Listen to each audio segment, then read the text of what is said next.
Bonjour à tous, bienvenue au CHU de Clermont-Ferrand. Donc, on va vous présenter l'implantation d'un holter implantable type Link dans le cadre d'un bilan d'AVC cryptogénique. Je vous rappelle, c'est une indication de classe 1 chez les patients dont le bilan d'AVC initial n'a pas retrouvé de cause.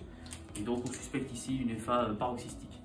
Alors, on a mis le champ en place. Donc, la première chose à faire une fois que le champ est en place, c'est donc de repérer votre quatrième espace intercostal, puisque l'implantation se fait au niveau du quatrième espace intercostal en parasternal gauche, à 1 cm environ de votre sternum.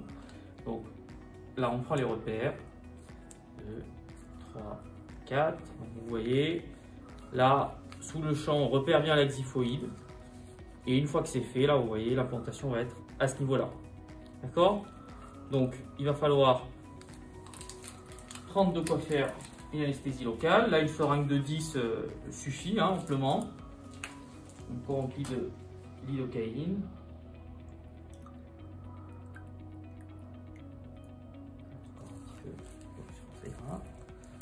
On prend une aiguille intramusculaire, une aiguille verte. Je te reprendrai juste des compresses. Bien sûr. Juste avant de faire l'anesthésie, bon, ça c'est une habitude un peu locale, on remet un coup de désinfectant.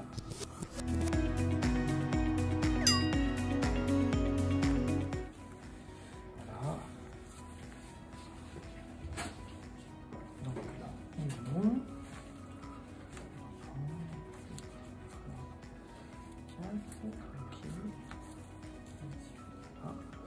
Alors, je vais faire l'anesthésie, monsieur, donc ça va être un petit peu douloureux. Donc là, vous voyez, on va inciser à ce niveau-là. Donc, notamment si vous fermez avec un point de suture non résorbable, il faut mieux se mettre un petit centimètre au-dessus pour faire l'anesthésie qui concernera encore le point de suture. Alors, j'y vais, monsieur. Toujours, on inspire et on injecte. Pour avoir une bonne anesthésie sous-cutanée, on recherche cet effet un peu de peau d'orange. On injecte tout le long et la longueur de l'aiguille. Vous revenez, on va aller un peu plus en profondeur. Là, c'est généralement un peu douloureux. Voilà. Puis on rebec, on fait bien le plan un tout petit peu plus profond. Et là, l'anesthésie est faite. Donc là, on va pouvoir récupérer le reveal.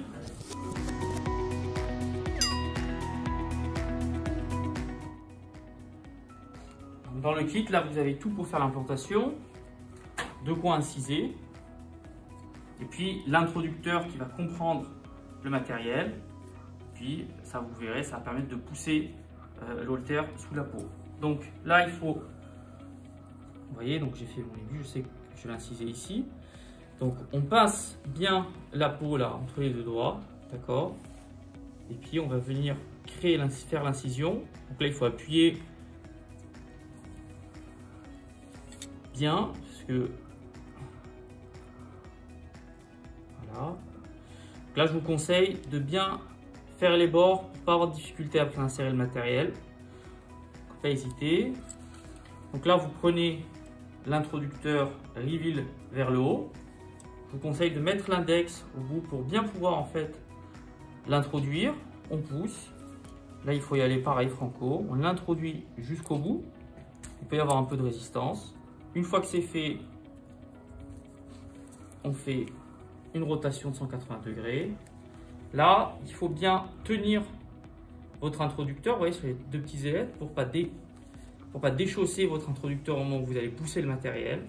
Donc, il faut bien tenir la peau et l'introducteur. On tient fortement et on pousse d'un coup. Pareil, il peut y avoir un peu de résistance. Là, le matériel est en place. On va prendre de quoi fermer la peau.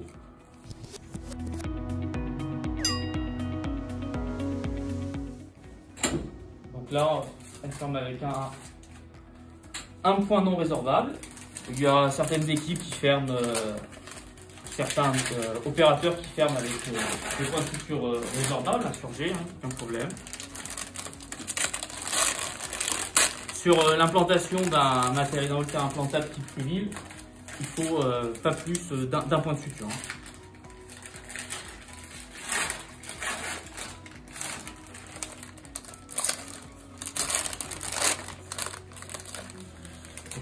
prendre le fil, s'il te plaît. Bien sûr.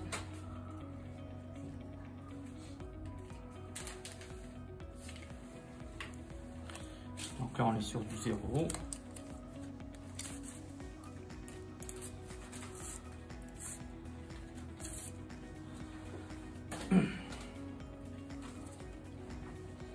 Ici, on ferme.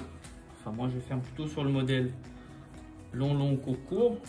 Encore le Berdonati. Ça permet d'avoir un bon contact entre les berges. Donc, on vient chercher le premier point 1 cm à peu près au niveau de l'incision, de côté des berges. Et puis le retour qui va être très proche, à peu près 2 mm de chaque côté des berges. Voilà, et là,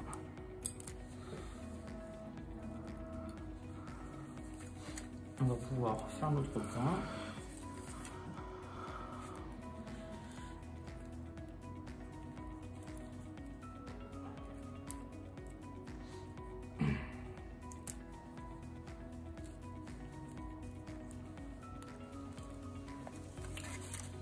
Voilà, puis vous pouvez couper votre fil avec le matériel.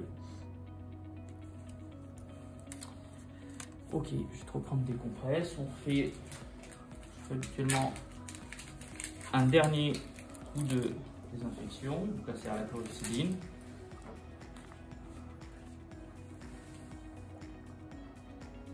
Okay. Les points là seront enlevés dans 10 jours. On met un pansement hermétique tout le long, qui sera également à retirer dans 10 jours. Pendant que je retire le matériel, je fais un peu hémostase en appuyant, que ça soit bien sec.